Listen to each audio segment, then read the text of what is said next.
Bonjour à tous et bienvenue dans l'invité du jour. Aujourd'hui, nous allons du côté de Flyosque, au refuge justement de Flyosque, où nous allons pouvoir adopter des chiens et des chats, mais bien sûr, et puis peut-être d'autres animaux. Nous allons faire un point d'ailleurs sur nos amis les bêtes pour savoir comment ils se portent avec ces temps de confinement. Laurence Oussa, bonjour.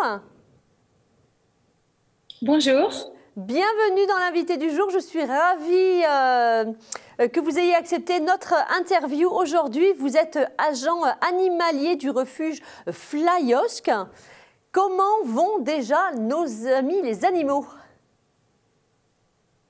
Alors, oui, ils vont plutôt bien. En tout cas, on fait au mieux pour eux. On s'occupe au mieux de leurs soins, des sorties, et on essaye de trouver des nouvelles familles. Alors ça, on va en parler d'ici quelques instants. La SPA, donc, vous agissez quotidiennement vraiment pour assurer la protection et la défense des animaux sur l'ensemble du territoire. Donc là, évidemment, on va parler de votre refuge, évidemment. J'ai parlé des chiens et des chats au début de l'émission, mais est-ce que vous avez d'autres sortes d'animaux au refuge ?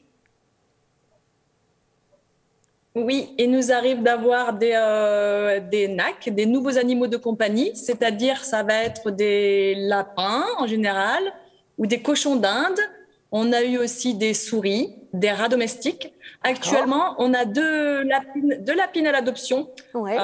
qui viennent en fait d'une association qui s'appelle le Graal. C'est une association qui réhabilite des animaux en sortie de laboratoire. On travaille régulièrement avec eux, que ce soit au niveau de la SPA de Flyosque ou au niveau de toutes les SPA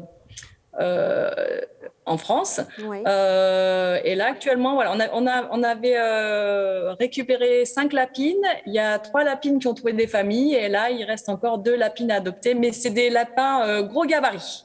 Gros gabarit. Il y a des animaux qui plaisent évidemment plus que d'autres, j'imagine. Oui, alors c'est vrai qu'on a beaucoup de demandes pour des chatons ou pour des chiots. En ce moment, c'est pas la période des chatons. Et les chiots, on peut en avoir, mais actuellement, c'est pas le cas. Oui, si les familles viennent avec les enfants, ils ont plutôt envie d'aller sur des bébés animaux, j'imagine, non ? Tout à fait. Oui. Et nous, on va éventuellement les conseiller quand il y a des familles où il y a des enfants, des autres animaux. Quelles sont les missions? Est-ce qu'on peut rappeler justement, Laurence, les missions? Oui. Ah oui, je vous avais perdu, pardon. Oui, ce sera plus facile de placer un jeune chien avec une famille qui a déjà des enfants et des autres animaux. Bien sûr.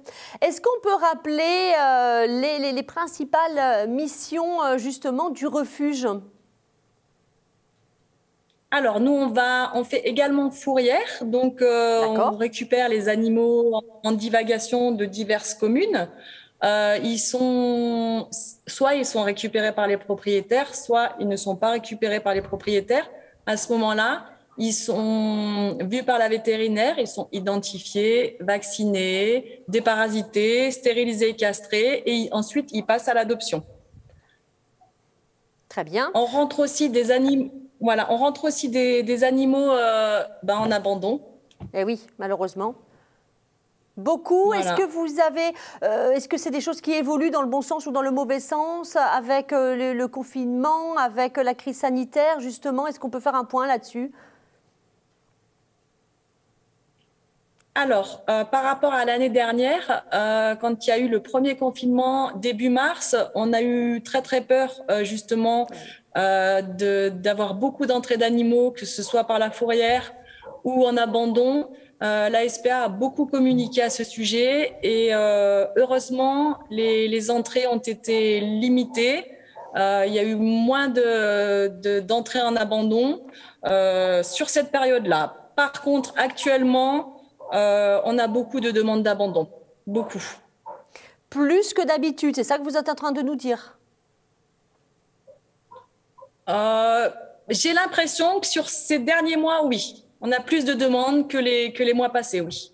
Alors justement, ça c'est également une autre mission qui vous tient à cœur, c'est responsabiliser les propriétaires d'animaux. Comment on les responsabilise? Évidemment, parce qu'on en parle, parce qu'on communique comme aujourd'hui, mais qu'est-ce qu'on peut faire concrètement justement? Alors déjà, il faut comprendre que les animaux ne sont pas des objets, c'est pas comment dire. On prend pas un animal comme on prendrait une peluche et quand on n'en veut plus, et ben on le jette. C'est un être vivant qui a des sentiments. J'ai envie de dire de ça et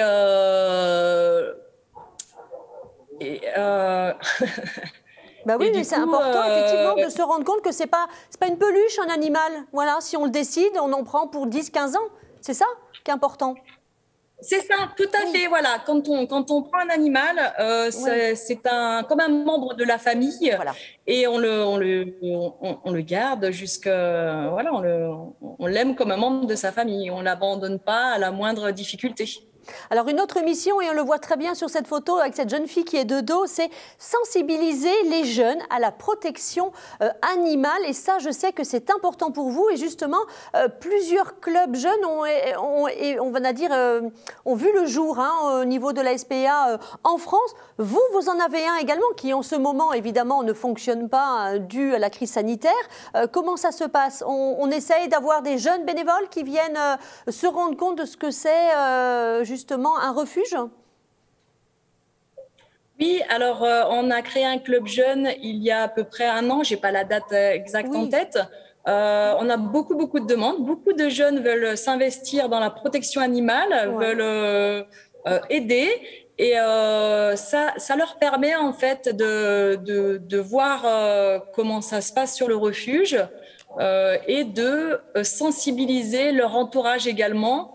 Je pense qu'en sensibilisant les jeunes dès le départ à la misère animale, à la maltraitance animale aussi, leur ouvrir les yeux, ils pourront, eux, plus tard, même maintenant et plus tard, éviter de reproduire ce qui se passe actuellement. Tout à fait. Alors, on va parler justement de l'adoption et puis vous nous avez proposé un chien et un chat à l'adoption. On va voir la photo, on va commencer par le chien, c'est Tizer, c'est comme ça qu'il s'appelle? C'est Tizer, c'est ça. Alors, oui, parlez-nous du chien, c'est un American Staffordshire. Oula, je vais vous laisser le dire. C'est compliqué à dire. On va dire c'est un American Star. Ce sera plus facile à dire. C'est plus simple, ok.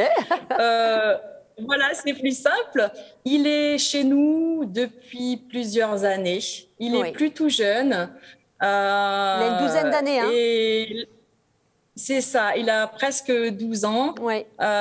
Donc, il attend depuis un moment. Il faut avoir un certificat de capacité pour le détenir. Il faut avoir un permis de détention. Mais ça, c'est des choses qui sont pas très compliquées à obtenir. Ce qu'il y a avec Tizer, c'est qu'il ne s'entend pas avec les autres chiens ni avec les chats et on évitera les enfants en bas âge pour éviter tout risque. Par contre, avec nous, il est très affectueux, très à l'écoute, un petit peu têtu, mais c'est vraiment un gentil papy qui mérite pas de finir ses jours entre les barreaux comme ça peut arriver malheureusement. Et on espère vraiment qu'il y a quelqu'un qui va craquer dessus. On est là pour aider la famille, pour trouver la famille idéale et pour sélectionner la famille, pour l'accompagner dans cette adoption. Il a l'air tout gentil sur cette photo en plus. Hein. Un chien qui serait bien avec plutôt des adultes. C'est ça que vous êtes en train de nous dire. Hein. Tout à fait. Avec des adultes qui connaissent la race éventuellement, pourquoi pas. Mais oui, avec des adultes, voilà, on évitera les chats, les autres chiens et les enfants. Ouais. Le petit chat que nous avons à l'adoption, il s'appelle Peach. Il a 3 ans à peu près. C'est ça? C'est la petite Peach qui va bientôt avoir 3 ans.